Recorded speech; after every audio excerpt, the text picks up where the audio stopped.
एक और आई लंका से, वो भी बढ़िया सुंदर रूप बना के आई और सुंदर रूप बना के वहाँ पर पहुँच गई और राम जी से बात करने लगे। राम जी से वो करें, राम जी से बात, राम जी उनका उत्तर दें, लेकिन देखें सीता की तरफ। सीतहि चितहि कही प्रभु बाता, आहि कुमार मोर लघु भ्राता।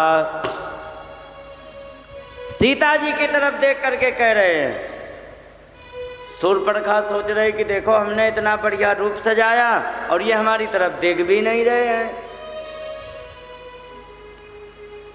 लेकिन अंत में जब उसका असली रूप प्रकट हुआ तब पता लगा कि भगवान क्यों नहीं देख रहे थे, क्योंकि वो उसका नकली रूप था।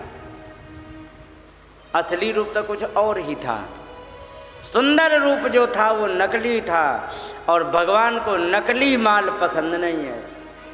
हाँ, और वो व्यक्ति बहुत बढ़िया भगवान को लगता है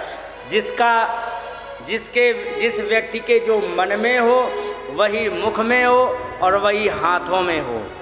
हाथों का मतलब जो मन में चले वही मुंह से बोले, वही करे, उसके कहते हैं साफ मन का व्यक्ति।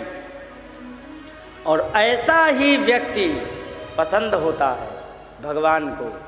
और यहाँ ये भी मेकअप करके आ गई, मेकअप करके आई तो विबुद्धताम बालक मारिका ग्रहम चराचरात्मा सनिमीलिते क्षण।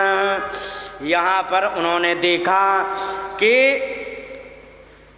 नकली मेकअप करके आई हुई हैं। भगवान ने तुरंत, और मेकअप तो बढ़िया बना के आई, काम क्या कर रही हैं?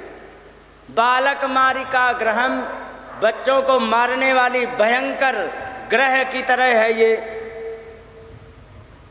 वैसा जान करके चराचरात्मा से निमीलिते क्षण आंखें बंद कर ली। भगवान ने जैसे ही आंखें बंद की उसने तुरंत उठाया, गोद में रखा। क्योंकि अब एक बात बताओ, तुम्हारे यहाँ कोई, मान लो तुम्हारे लाला की शादी हो जाएगी, पोता होगा, पड़ोसन आएगी, पोते को लेने लग जाएगी, तुम रोकोगी? भारत की संस्कृति ऐसी है भाई कि हाँ भाई उन्हें खुशी है, पोते को ले रहे, कोई बात नहीं। यशोदा मैया भी उदार, अब इस तुम जैसे को समझ रहे थे कि ये जैसी पंडितानी आई हैं सब प्रेम करने वाली, हमारे लाला से प्रेम कर रही, लेकिन वो थी उल्टी। उसने भी गोद में ले लिया, मैया यशोदा ने कुछ नहीं कहा, लेकिन उसका तो मिशन ही पक्का था। और जब वो मिशन पक्का था तुरंत अपने प्रोग्राम में लग गई और उसने जो योजना बना के आई थी उसी योजना में उसने काम करना प्रारंभ किया। अनंतम आरोपयदंतमंतकम, अनंत माने भगवान को आरोपित कर लिया, किसमें? अंक माने गोद में। और हैं कौन? कई अंतकम। भगवान कृष्ण कौन है? साक्षात यमराज हैं। आपने कहा था माता जी मैं गीता पढ़ती हूँ, ठीक है, आपने देखा होगा 11वें अध्याय में अर्जुन ने पूछा गुरुजी, जब उन्होंने विशाल रूप दिखाया और सबको खाते हुए दिखाया और मुंह खोल के दिखा दिया, तो ऐसे जैसे कि हम तुम लोग पालक वगैरह सब्जी खाते हैं तो दांतों में कहीं उलझी रह जाती है, तो यहाँ पर जब सबको खा गए तो उन्होंने मुंह खोल के दिखाया तो दांतों में कहीं जयद्रथ लटके हैं आधे कटे, कहीं द्रोणाचार्य, कहीं भीष्म पितामह, सबको आधा खाया हुआ लटका दिखाया। हाथ जोड़ करके कहने लगे अर्जुन, गुरुजी हु आर यू, आप कौन हो? आख्या ही में को भवान उग्र रूपो, आप कौन हैं भगवान, हमें ये बताइए। तब भगवान ने वहाँ पर अपना परिचय दिया है। 11वें अध्याय के शायद 34वां, 33वां, 35वां ऐसे ही श्लोक होना चाहिए। उन्होंने कहा कि कालोस्मि लोक क्षयकृत प्रवृद्धो लोकान समाहर्तुम यह प्रवृत्तः, कहने लगे कि मैं काल हूँ और इस सारे संसार को समेट ले जाने के लिए मैं आया हूँ और इसी काम में मैं लगा हूँ। और तुम कह रहे हो कि हम बाण नहीं चलाएंगे, तो सुन लो, बाण चला लोगे तो अच्छी बात है, नहीं तो हमारी तरफ से सुनो कि ऋतेपि त्वाम, तुम्हारे ना रहने पर भी ये ना भविष्यन्ति सर्वे, कुछ दिनों बाद ये एक भी नहीं बचेंगे। योवस्थिता प्रत्यनीकेषु योद्धा, जो विरोधी सेना में खड़े हैं एक भी नहीं बचेंगे। ये मेरा परिचय है कि मैं साक्षात काल हूँ। और सुखदेव भगवान कह रहे हैं कि अनंतम आरोपयत अंकमंतकम, अंतक माने साक्षात यमराज को, साक्षात काल को उसने गोद में उठा लिया। सुखदेव भगवान ने आगे का उदाहरण बड़ा जबरदस्त दिया। क्या बात है सुखदेव भगवान की। अच्छा एक बात बताओ माता, अंधेरा है, इतना भी नहीं कि कुछ ना दिखे और इतना भी नहीं कि सब स्पष्ट दिख जाए। रस्सी पड़ी हो, ठीक है, और अचानक नजर पड़े तो उछल के दूर कूद के गिरोगी, जाके गिरोगी कि नहीं? किस किस किस लिए? कि सांप ना हो, है, ठीक है। सांप के डर से आप उछल के आगे पहुंच जाओगी, ठीक है, लेकिन तुम्हारे वो नुकसान नहीं करेगी। क्यों? रस्सी है ना, वो क्या नुकसान करेगी, है ना। लेकिन एक बात बताओ, ये थोड़ा उल्टा कर दो, सचमुच सांप पड़ा हो और तुम सोचो वाह क्या सुंदर रस्सी पड़ी है, उठा के हमारे ये काम आएगी, और तुम कंधे पे धर लो, का होगो? राधे राधे होगा। सुखदेव भगवान ने इतना सुंदर उदाहरण दिया, कह रहे हैं कि यथोर्गम सुप्तम अबुद्ध रज्जुधि, जैसे कोई सोए हुए सर्प को रस्सी के धोखे अनजाने में उठा ले, ऐसे ही किसको उठा लिया? बालक समझ करके साक्षात यमराज को पूतना ने गोद में उठा लिया। अब है कौन? समझ क्या रही है? बच्चा। अब है कौन? साक्षात यमराज, ठीक है, अब उठा लिया। अब एक बात बताओ, सांप के साथ खिलवाड़ करोगे तो क्या होगा, तो सब जानते हैं। भगवान ने कहा कि अब तुम आ ही गई हो माता, तो मोहब्बत में अगर कोई लाकर पिलाए तो उस वक्त ना करना ही बुरा है। तुम प्रेम पूर्वक आ ही गई हो माता, तुम दूध पिलाने, कोई बात नहीं। और फिर वरदान था वो भी पूरा करना था। रत्नमाला थी बलि की बेटी, छोटे से बामन भगवान को गोल मटोल को देखा, कहने लगे कितना सुंदर बालक, ऐसा मुझे बालक प्राप्त हो, कितना आनंद आए। भगवान ने कहा कि तुमने कल्पना कोई बुरी नहीं की है, ये तुम्हारी पूरी मैं कर दूंगा, चिंता मत करो। थोड़ी देर बाद उनका नाटक उजागर हुआ, संकल्प कराया तो इतने लंबे हो गए जिसकी कोई सीमा नहीं, और सारी पृथ्वी आकाश पाताल सब नप गए।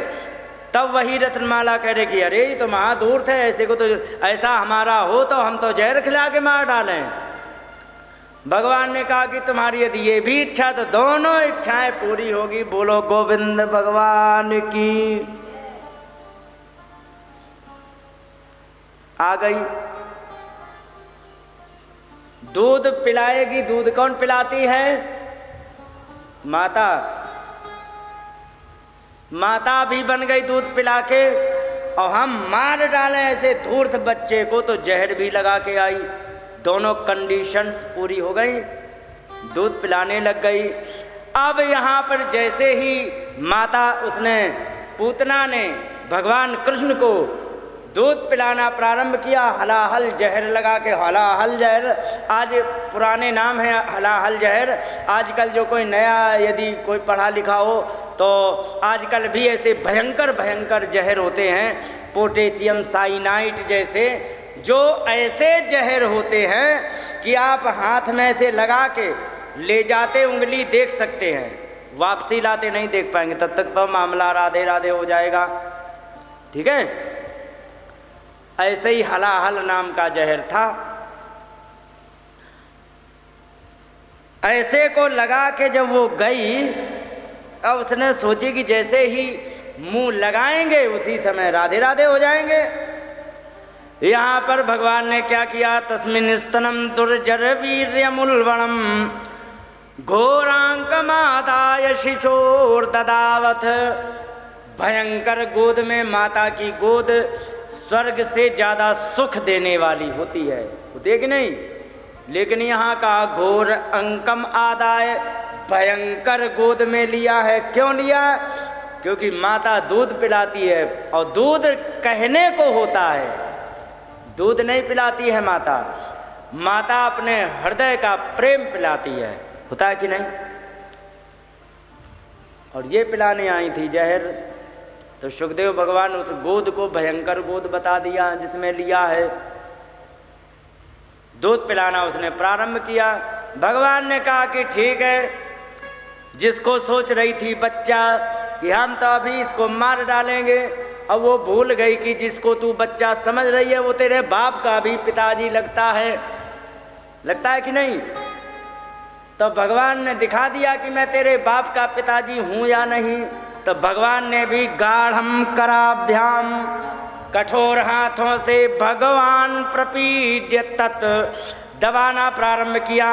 प्राणै समम रोष समन्वितो पिबत, प्राणों के साथ जहर, दूध, प्राण तीनों एक बार में राधे राधे हुए कर गए।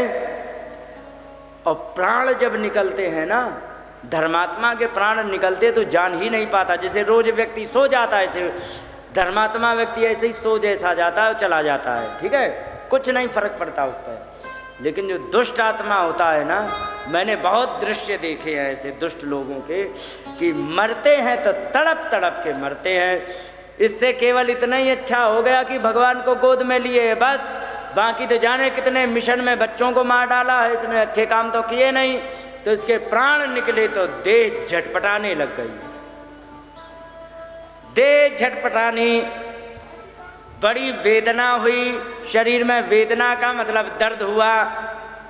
तो चिल्लाने लगी, सामुंच मुंचालम इति प्रभाषिणी, चिल्लाने लग गई, छोड़ दो छोड़ दो छोड़ दो। भगवान ने कहा, मौसी जी यही बात तो हमारे खाते में लिखी नहीं है। पहली बात तो तुम गलत व्यक्ति से पंगा मत लो, और अब तुम ले लिया है तो कह रहे छोड़ दो जो हमारे खाते में है ही नहीं। मौसी जी हमें छोड़ना तो आता ही नहीं है। और निष्पीड्यमाना खिल जीव मर्मणि, उनके मरम मरम पीड़ित होने लगे, दर्द होने लगे, अंग अंग से जब प्राण निकलने लगे तो झटपटानी चिल्लाने लग गई, छोड़ दो, अलम माने बहुत हो गया। भगवान ने कहा, मैं नहीं छोड़ता हूँ। और सच में भगवान जिसको पकड़ते हैं कभी नहीं छोड़ते हैं। पकड़ने का तरीका क्या रहेगा वो तुम पर निर्भर करता है, ठीक है। पकड़ते हर प्रकार से, शत्रुता करोगे तो भी भगवान पकड़ेंगे, तुम्हें नहीं छोड़ेंगे। मित्रता करोगे तो भी भगवान पकड़ेंगे, तुम्हें नहीं छोड़ेंगे। प्रेम करो तो भी पकड़ेंगे, तुम्हें नहीं। मीराबाई ने भगवान को पकड़ा, भगवान ने छोड़ा ही नहीं और अपने पास उनको अपने आप में समाहित किया कि नहीं। भगवान ने छोड़ा नहीं, छोड़ा। नरसिंह जी को पकड़ा, आज तक नहीं छोड़ा। एक बार की बात, महाभारत का युद्ध चल रहा था, ठीक है। तो वहां पर एक अश्वसेन नाम का सर्प आया और कर्ण से कहने लगा। कर्ण से कहा अश्वसेन नाम के सर्प ने कि ऐसा करो, तुम मुझे बाण पर बैठा करके संधान करके अर्जुन की तरफ छोड़ दो, क्षण भर में मैं अर्जुन को जलाकर नष्ट कर दूंगा। कर्ण ने क्या कि तुम हमें कमजोर सिद्ध करना चाहते हो क्या? मैं तुम्हारे भरोसे आया हूं युद्ध में लड़ने। अश्वसेन ने कहा कि देखो पागल मत बनो, युद्ध में सब चलता है, ठीक है, तुम मुझे छोड़ तो दो, केवल मैं एक क्षण में अर्जुन को नष्ट कर दूंगा। भगवान ने यहां पर कर्ण ने तुरंत क्या किया, बातों में आ गए और लगा के चला दिया। भगवान जान गए कि अश्वसेन नाम का सर्प आ रहा है और इससे अर्जुन बच ही नहीं सकते हैं। तुरंत हनुमान जी के ऊपर देखा, झंडी पर बैठे थे और हनुमान जी ने भाव समझ लिया और हल्का सा भजन बढ़ाया तो सारे चरमरा के रथ टूट करके नीचे हो गया और घोड़े एकदम मुंह के बल गिरे और इतने में अश्वसेन नाम का वो सर्प बाण पर बैठा आया तो गर्दन बच गई लेकिन मुकुट पर छू गया और दूर गिरा जाके तो राख हो गया। क्या? मुकुट। अर्जुन की रक्षा कर ली। क्यों कर ली? क्योंकि भगवान ने अर्जुन को पकड़ रखा है, ठीक है। रामचरितमानस में आते हैं, रामचरितमानस में क्या हुआ, राम रावण युद्ध हो रहा था। राम रावण युद्ध में लक्ष्मण जी को शक्ति लग गई। लक्ष्मण जी के शक्ति लगी, राम जी कह रहे हैं कि ये बताओ भैया, एक बात का जवाब दिए जाओ कि तुम तो परलोक को जात हो भ्रात, तुम्हारे संग हमारे हो प्राण, तुम्हें संग जय हैं। हमरो तुमरो मरिबो सुन के, सिय आप समंदर मार समय है। बानर भालू सब लख के गति, जाय सुखी किस किंधा मरई हैं। लेकिन एक ही मेरे हृदय में शोक है कि एक ही शोक मेरे मन माही,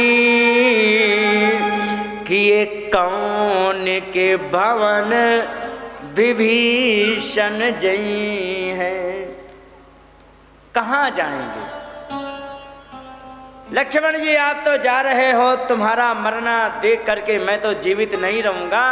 मेरा तुम्हारा मरना देख करके उधर सीता भी समुद्र में समा जाएंगी और ये बानर भालू जो अपनी सेना में सम्मिलित हैं, इनका तो अपना घर दरवाजा है, जाके अपने घर में चले जाएंगे। 2-4 दिन याद करेंगे, भूल जाएंगे, अपना खाने पीने लग जाएंगे।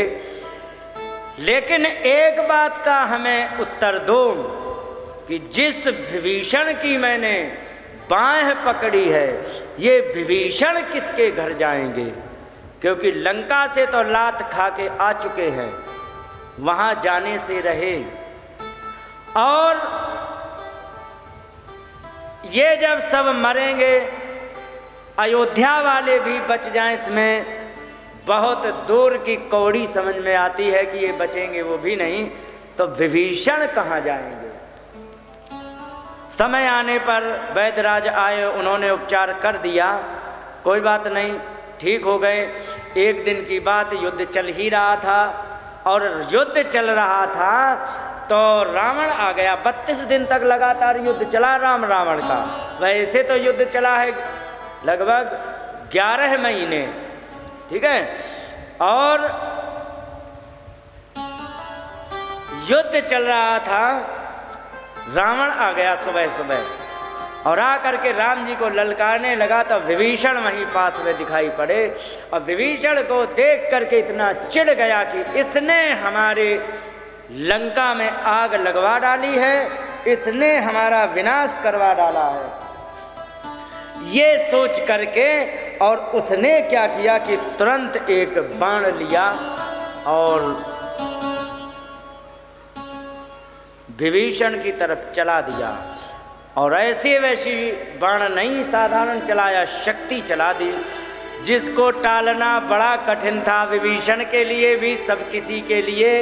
और जैसे ही शक्ति चलाई तो लपलपानी शक्ति, ठीक है, और जैसे ही चमकी तो राम जी को एकदम चकाचौंध दिखाई पड़ा। उन्होंने कहा ये क्या, चारों तरफ देखा तो रावण ने शक्ति विभीषण की तरफ चला दी है। और यहाँ पर रावण ने विभीषण की तरफ शक्ति चलाई, राम जी ने देख लिया तो यहाँ पर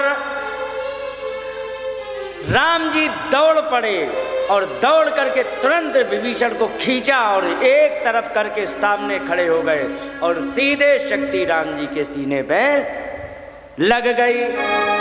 आवत देख शक्ति अति घोरा,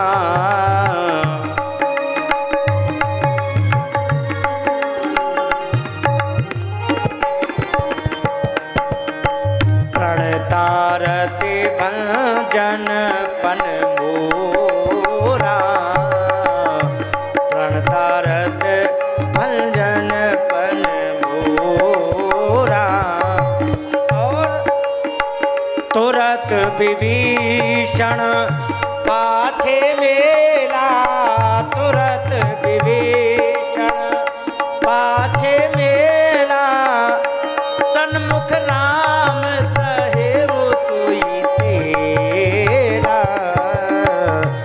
सन्मुख राम सहेउ सोई से। यहाँ पर जैसे ही राम जी ने शक्ति आते देखी उनको तुरंत खींचा और खींच करके सामने शक्ति ले ली। क्यों ले ली? क्योंकि भगवान ने विभीषण का हाथ पकड़ा है। और यहाँ पर ये पूतना अपने आप को पकड़ा करके कह रही अब छोड़ दो।